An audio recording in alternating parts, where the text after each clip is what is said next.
দেলোয়ার শিকদারের এগেনস্টে অভিযোগ 1971 সালে অন্যায় করেছিল দেলোয়ার শিকদার, তার এগেনস্টে অভিযোগ দায়ের করা হল 2009 সালে। বিকজ 1971 সালে যে লোকটা পাপ করছে, মানুষ খুন করছে, ধর্ষণ করছে, চুরি করছে, অগ্নিসংযোগ করছে, এই মানুষটার অপরাধের এফআইআর করার জন্য 38 বছর দেরি করতে হলো কেন? অপরাধ করেছেন 1971 আর বাংলাদেশের হাইকোর্টে তার এগেনস্টে মামলা রুজু হচ্ছে 2009 সালে। কারণটা কি? পৃথিবীর ইতিহাসে কেউ কি দেখাতে পারবে যে অন্যায় করার 38 বছর পরে অভিযোগ হয়েছে?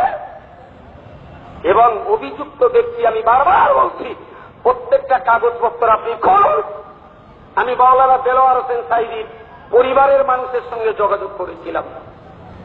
আমি ব্যক্তিগত ভাষায় বলছি, আমি জামাত ইসলামীর সমর্থক নই, আমি সিলসিলায়ে ফুরফুরা শরীফের সমর্থক।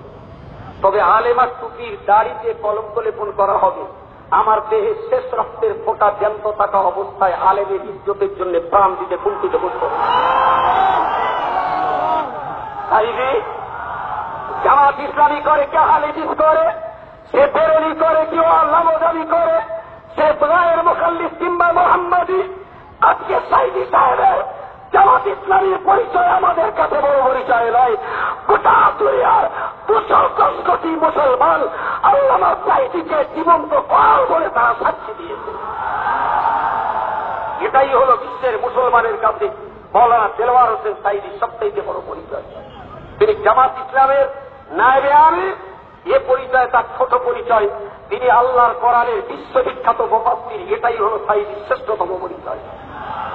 সুতরাং আমি আবার বলছি, আমি সিলসিলায়ে ফুরফুরা করি বলে জামাত ইসলামের একজন আলেমের কাঠগড়ায় করা হবে, জামাত ইসলামীদের একজন আলেমের জেলখানায় বন্দী করা হবে, ফাঁসির দড়িতে তাকে ঝুলিয়ে দেওয়া হবে। আর সিলসিলায়ে ফুরফুরা শরীফের মাওলানা হাতে চুড়ি দিয়ে আর পায়ে আলতা পরে নববধূর মতন বসে থাকবে, এটা হতে পারে না।